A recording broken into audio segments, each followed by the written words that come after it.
హరి ఓం. శ్రీ మాతా పితృ గురుదేవుభ్యో నమః. మనం ఈరోజు గణపతిని ఏ మంత్రంతో ఏ రోజు ఏ విధంగా ఆరాధించడం ద్వారా మన జీవితంలో ఎదురయ్యే అనేక రకాల ఆటంకాలు, కష్టాలు, అంటే సంతాన సమస్య కావచ్చు, వివాహ సమస్య కావచ్చు, విద్యా సమస్య కావచ్చు, కోర్టు సమస్యలు కావచ్చు, అనేక రకాలుగా మన జీవితంలో ఎదురయ్యే అనేక రకాల ఆటంకాలు, కష్టాలు, ఇవన్నిటినీ మనం దూరం చేసుకోవచ్చు. సాక్షాత్తు సృష్టికర్త అయిన ఆ బ్రహ్మదేవుడే తన సృష్టి నిర్మాణంలో ఎదురయ్యే ఆటంకాలను తొలగించుకోవడానికి గణపతిని ఆరాధించవలసి వచ్చింది. అలా ఆ గణపతి యొక్క అనుగ్రహం పొందిన రోజు ఈ సంకష్టహర చతుర్థి. అంటే ప్రతి మాసంలోనూ పౌర్ణమి తర్వాత వచ్చే చతుర్థిని సంకటహర చతుర్థి అంటాము. మాఘమాసంలోని మాఘ పౌర్ణమి వెళ్ళిన తర్వాత మాఘ బహుళ చతుర్థి రోజు ఈ సంకటహర గణపతి అవతరించాడు. ఆ రోజు నుంచి కూడా మనం ప్రతి మాసంలోనూ ఈ సంకటహర చతుర్థిని జరుపుకుంటూ ఉంటాము. అంటే బహుళ పక్షంలో వచ్చే చతుర్థిని సంకటహర చతుర్థి అంటాం అనమాట. అంటే సంకటములు తొలగించే గణపతిని ఆరాధించవలసిన చతుర్థి అని అర్థం అనమాట. ఈరోజు గణపతిని మనం ఆరాధించవలసిన మంత్రం ఒకసారి వివరంగా తెలుసుకుందాం. యథాశక్తి దీన్ని ఉదయం నుంచి సాయంత్రం వరకు మనసులో స్మరించేవాడికి ఎటువంటి మహిళ ఆటంకాలు ఉండవు కాబట్టి నిరంతరము స్మరించవచ్చు, మననం చేసుకోవచ్చు. అటువంటి మంత్రాన్ని ఒకసారి తెలుసుకుందాం. ఆధార చక్రాబ్జ కృతాదివాసం సహస్రచక్రస్థిత ధీప్రకాశం ఆద్య ప్రపూజ్యం ప్రణతార్తినాశం నమామి సంకష్టహరం గణేశం. ఈ మంత్రం యొక్క అర్థాన్ని వివరంగా తెలుసుకొని స్మరించుకోవడం వల్ల మరింత మంచి ఫలితాలు వస్తాయి. వివరం తెలుసుకుందాం.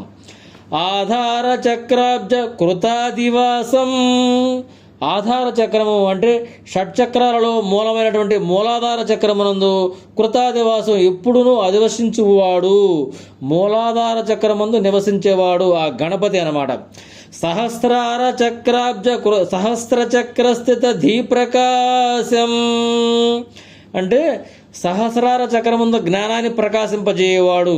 మూలాధార చక్రములో కొలువుండి తన జ్ఞానాన్ని, తన వెలుగును, తన ప్రకాశాన్ని, శక్తిని సహస్రార చక్రం వరకు పయనింపజేసి సహస్రార చక్రమందు ఉన్న జ్ఞానాన్ని ప్రకాశింపజేయవాడునైన ఈ గణపతిని ఆద్య ప్రపూజ్యం ప్రణతార్తినాశం, మొట్టమొదటగా పూజింపదగినవాడు, అంటే ఆద్య పూజుడు, మొట్టమొదటి పూజింపదగినవాడు, తనను నమస్కరించిన వారిని యొక్క బాధలను పోగొట్టేవాడు అన్నమాట.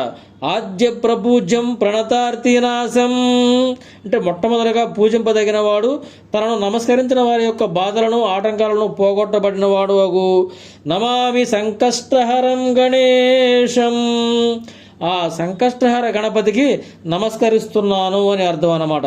ఈ విధంగా ఈరోజు ఆ సంకటహర గణపతిని ఆరాధించడం ద్వారా, ఈ మంత్రాన్ని యథాశక్తి జపించడం ద్వారా, గరికతో దుర్వాయుగ్మ పూజ నిర్వహించడం ద్వారా యథాశక్తి గణపతిని పంచోపచారాలు లేదా షోడశోపచారాలు మన శక్తి కొలది గణపతిని ఆరాధించడం ద్వారా, మనసులో స్మరించుకోవడం ద్వారా విశిష్టమైన శుభ ఫలితాలు పొందుతాము. కాబట్టి ఈ సంకటహర చతుర్థి రోజు గణపతిని ఈ విధంగా ఆరాధించి మంచి శుభ ఫలితాలు పొందుతారని ఆశిస్తూ మీ ఆర్ వేణుగోపాల్.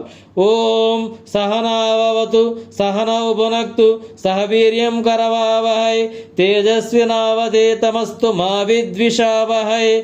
ఓం శాంతి శాంతి శాంతి.